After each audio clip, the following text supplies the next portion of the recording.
नमस्कार, मैं doctor A K. Gautam, associate professor, department of zoology, राजकीय बांगड़ महाविद्यालय डीडवाना। मैं आज बीएससी सेकेंड ईयर के लिए जूलॉजी के थर्ड पेपर के अंतर्गत बैक्टीरियल कल्चर के बारे में बात करूँगा। जीवाणुविक संवर्धन या संवर्धक के बारे में बात करने जा रहा हूँ। विभिन्न प्रकार के बैक्टीरिया या जीवाणुओं की सेल्स में संरचनात्मक विभिन्नताएं पाई जाती हैं, किंतु लगभग सभी में सेल्स या कोशिका भित्ति, कोशिका कला को साइटोप्लाज्म एवं केंद्रकीय पदार्थ आवश्यक रूप से पाया जाता है। कुछ जीवाणु से कोशिकाएं कोशिका प्रवर्ध, कशाव या पिलाई या फिमरी युक्त भी पाई जाती हैं। संश्लेषित स्तर अथवा संपुट, जिसको कि स्लाइम लेयर या कैप्सूल कहते हैं, वो पाया जाता है। दूसरा, कोशिका प्रक्षेप पाया जाता है, सेल प्रोजेक्शंस पाए जाते हैं। कोशिका आवरण।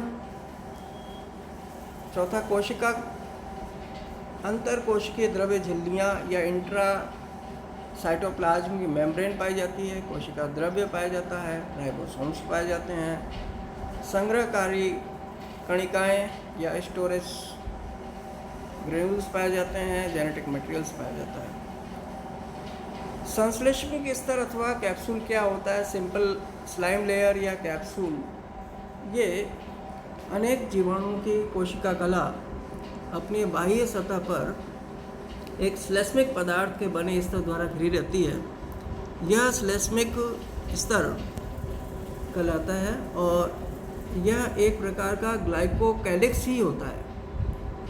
कुछ बैक्टीरिया में यह स्तर जेली समान गाढ़े पदार्थ से निर्मित होता है, जिसे कैप्सूल कहते हैं, और ये रचनाएं कोशिका झिल्ली द्वारा स्रावित की जाती हैं एवं अक्रिस्टलीय कार्बनिक पदार्थों से बनी होती हैं।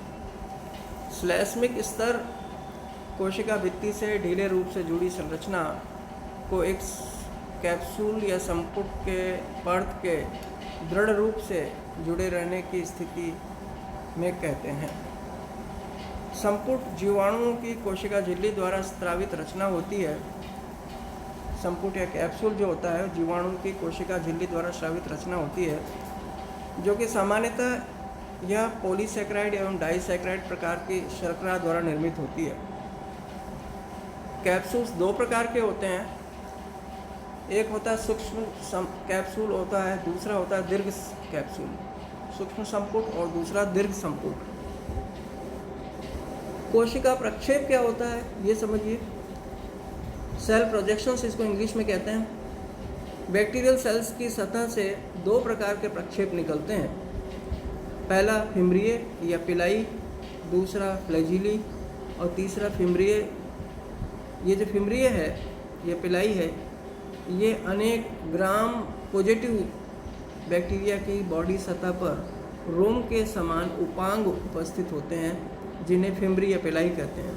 ये जो बाहर रोम के समान संरचनाएं निकली होती हैं, उनको जिन्हें फिमरी या पिलाई कहते हैं, और इनकी संख्या कशाब की अपेक्षा अधिक होती है तथा ये संरचनाएं अधिक महीन एवं सीधी होती हैं, किंतु ये कम दृढ़ तथा छोटी होती हैं।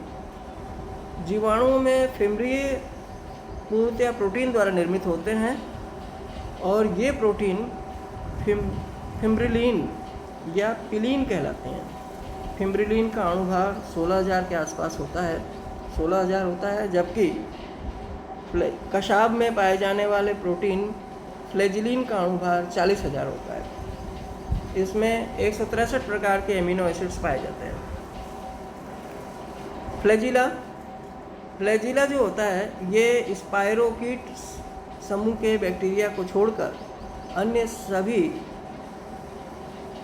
मोटाइल जीवाणुओं में, चल जीवाणुओं में एक या अधिक अशाखित लंबा सर्पिल गतिशील कशाब पाया जाता है, जो चलनांग के रूप में कार्य करते हैं, गमनांग के रूप में कार्य करते हैं। प्रत्येक कशाब चाबुक के समान मोटाई का जीव द्रव्य से बना अंगक होता है। इसकी लंबाई 4 से 5 माइक्रोन और ये प्रायः जीवाणुवीय कोशिका से अधिक होते हैं। प्रत्येक कशाप के 3 भाग होते हैं, ए, बी और सी में समझिए। पहला ए, तंतु या कांड, फिलामेंट या शाफ्ट। दूसरा होता है हुक और तीसरा होता है आधारिकाय या बेसल बॉडी। तंतुक या कांड जिसको कहते हैं, फिलामेंट या शाफ्ट, यह देह से बाहर जीवाणु सतह पर पाया जाता है और हुक द्वारा सतह से संलग्न रहता है। यह 3 से 20 माइक्रोन लंबा और 0.01 से लेके 0.13 माइक्रोन व्यास का होता है। जीवाणुओं में कसाब केराटिन या मायोसिन जैसे प्रोटीन फ्लैजिलिन से बना होता है। हुक यह मुख्य तंतु या कांड को आधार काय से जोड़ता है। ग्राम पॉजिटिव जीवाणु में ग्राम अग्राही जीवाणु में हुक की लंबाई ग्राम ग्राही जीवाणु में उपस्थित हुक की अपेक्षा छोटी होती है। बेसल बॉडी ये ग्राम नेगेटिव जीवाणु ग्राम अग्राही जीवाणु के कशाब में उपस्थित आधार काय या रिंग के 2 समूह रखती है जो एक शलाभ द्वारा जुड़े रहते हैं। प्रत्येक समूह में 2 वलय पाए जाते हैं। इन चारों वलयों को झिल्लियों के नाम से जाना जाता है जो निम्नलिखित हैं। तो क्या क्या हो सकती हैं? पहला एम मेम्ब्रेन या एम झिल्ली। दूसरा एस का मतलब होता है सुपर मेम्ब्रेन रिंग या अधि झिल्ली वलय। और तीसरा पी पेप्टाइडोग्लाइकेन रिंग या पेप्टाइडोग्लाइकेन वलय। और चौथा होता है लाइपोपॉलीसैकेराइड वलय, लाइपोपॉलीसैकेराइड रिंग। इस प्रकार से तीसरा जो पॉइंट होता है इसमें सेल एनवेलप, कोशिका आवरण। यह एक प्रारूपी जीवाणु कोशिका में बाह्य स्तर अर्थात कोशिका आवरण उपस्थित होता है। कोशिका आवरण 2 घटकों से निर्मित होता है। पहला कोशिका भित्ति और दूसरा कोशिका झिल्ली। कोशिका भित्ति क्या होती है? कोशिका भित्ति बाह्य दृढ़ रचना होती है। इसके नीचे कोशिका झिल्ली उपस्थित होती है और दोनों घटकों से मिलकर बना कोशिका आवरण जीव द्रव्य को परिबद्ध करता है। जीव द्रव्य में या साइटोप्लाज्म में, प्रोटोप्लाज्म में ribosome, mesosome, vacuoles, nuclear body एवं कणिकाएं उपस्थित होती हैं। कोशिका भित्ति जीवाणुओं की कोशिका का बाह्य दृढ़ भाग बनाती हैं। यह जीवाणु की आकृति को बनाए रखने का कार्य करती हैं। कोशिका भित्ति में दृढ़ता तथा तन्यता पाई जाती है। जीवाणु कोशिका भित्ति लगभग 10 से 15 या 10 से 25 मिलीमीटर मोटाई की होती है। प्रोकैरियोट्स की कोशिका भित्ति में पेप्टाइडोग्लाइकेन पाया जाता है। यह विशिष्ट प्रकार के, आप जानते हैं जैसा कि बैक्टीरिया जो सेल्स होती है वो प्रोकैरियोट्स होते हैं, तो प्रोकैरियोट्स की सेल्स में पेप्टाइडोग्लाइकेन्स पाए जाते हैं और यह विशिष्ट प्रकार का कार्बोहाइड्रेट म्यूकोपेप्टाइड होता है। यह जटिल कार्बोहाइड्रेट एवं एमिनो अम्लों से बना होता है। इसमें 2 प्रकार के एसिलेटेड एमिनो एसिड्स पाए जाते हैं, एमिनो शर्कराएँ पाई जाती हैं जिनका नाम है N-एसिटाइल ग्लूकोसेमीन G और N acetyl muramic acid M, capital M और कैपिटल G से इसको डिनोट करते हैं, अभिव्यक्त करते हैं।